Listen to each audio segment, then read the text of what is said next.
मेरा पुत्र बड़ा पुत्र है, वो आजकल कोलकाता में as a chief manager of central bank India में पदस्थापित है।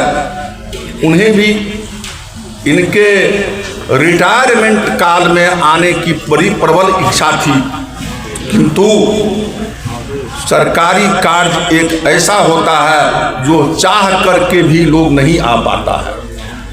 कोई मीटिंग हो गई तो मैंने सुना है आज उन्होंने फ़ोन किया था कि मुंबई से मेरा वहाँ से हमको बुलावा आ गया है तो मैं नहीं आ पाऊँगा। तो रात में ही वो कल रात में मुंबई के लिए फ्लाइट पकड़ करके वो चला गया। चलिए, मेरी बेटी जो धनबाद में रहती है वो भी इंजीनियर है, वो भी चाहती थी, किंतु वो सब भी व्यस्त है, व्यस्तता के कारण नहीं आ सकी। बहुत कुछ तो मैं कह चुका हूँ अपने, इन्होंने सारा चीज किया है और कहा है। मेरा पुत्र जो सेंट्रल बैंक ऑफ इंडिया में है वो बड़ा ही भावनात्मक बात लिख करके हमको लिखा है, जिसका मैं आप लोगों के समक्ष रखता हूँ। कृपया सुनेंगे इनके बारे में उन्होंने क्या लिखा है, थोड़ा सा गौर से सुनेंगे।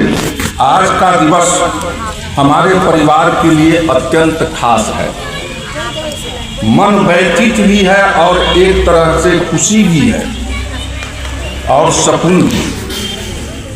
उन्हीं के शब्दों में आप सोच रहे होंगे ऐसा मिला जुला भाव होने की खास वजह, तो मैं कहूँगा कि 39 वर्षों से निरंतर सेवा में सजग रहने के साथ हमारे छोटे से परिवार का समुचित तरीके से लालन पालन करने वाली मेरी माता जी अर्थात मेरी मम्मी आज सेवानिवृत्त हो रही है।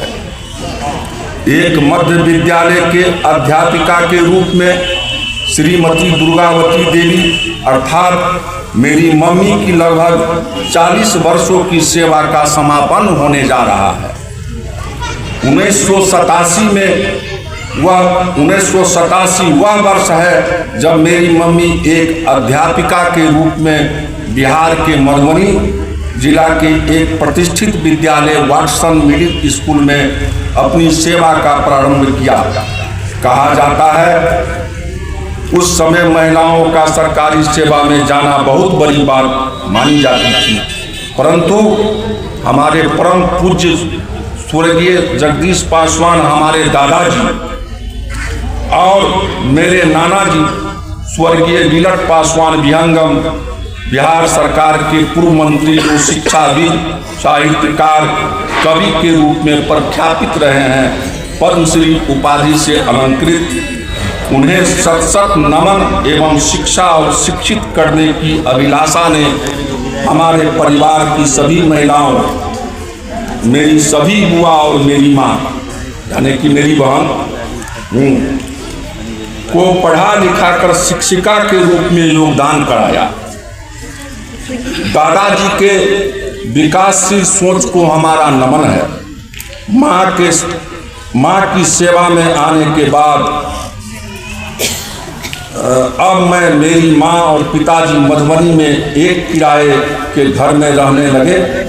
बड़े से ग्राम के घर को छोड़कर एक 10 बाई 10 के घर में रहना सच में दुखद अनुभव होता है, परंतु कर्तव्य भूमि की वजह से मधुबनी में रहना पड़ा। यहीं से मेरी मम्मी पापा आत्मनिर्भर हो गए और धीरे धीरे दादा दादी का साथ छूटते चला गया।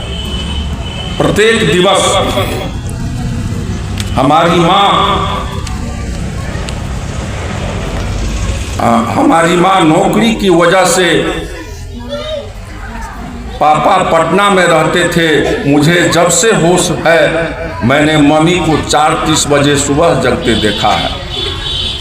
फुल एनर्जी के साथ घर का सारा काम खाना बनाकर के खुशी से विद्यालय जाते हुए देखा है। एक कर्तव्यनिष्ठ महिला को मेरा प्रणाम है। माँ, आपके प्रयास के वजह से हम तीनों भाई बहन पढ़े लिखे और आत्मनिर्भर हैं। मधुबनी में आपने अपना घर भी बनाया, इस सब की वजह सिर्फ आप हैं। निरंतर सेवा में रहते हुए आपने वर्ष 2013 में प्रोन्नति भी पाई। मध्य विद्यालय चकदह मधुबनी में सक्षम प्रधानाध्यापिका के रूप में जानी गई। आज आपका सेवा समापन की ओर है तो मैं मन में एक हलचल सी महसूस हो रही है, क्योंकि कहते हैं कि रिटायर होने के बाद लोग वृद्ध हो जाते हैं, और मैं नहीं चाहता कि आपको लोग पके हुए बाल में देखें। मम्मी, आप नए समाज की महिलाओं के लिए प्रेरणा है। आप हम सभी को गर्व है, आपने घर और कर्तव्य दोनों को निष्ठापूर्वक निभाया। अब समय आ गया है कि हम सभी पुत्र पुत्री आपकी और पापा की सेवा करें। आपको आपकी रिटायरमेंट की हार्दिक बधाई। आप खुश रहें, स्वस्थ रहें और प्रभु आपको लंबी आयु प्रदान करे। Love you mom, love you so much.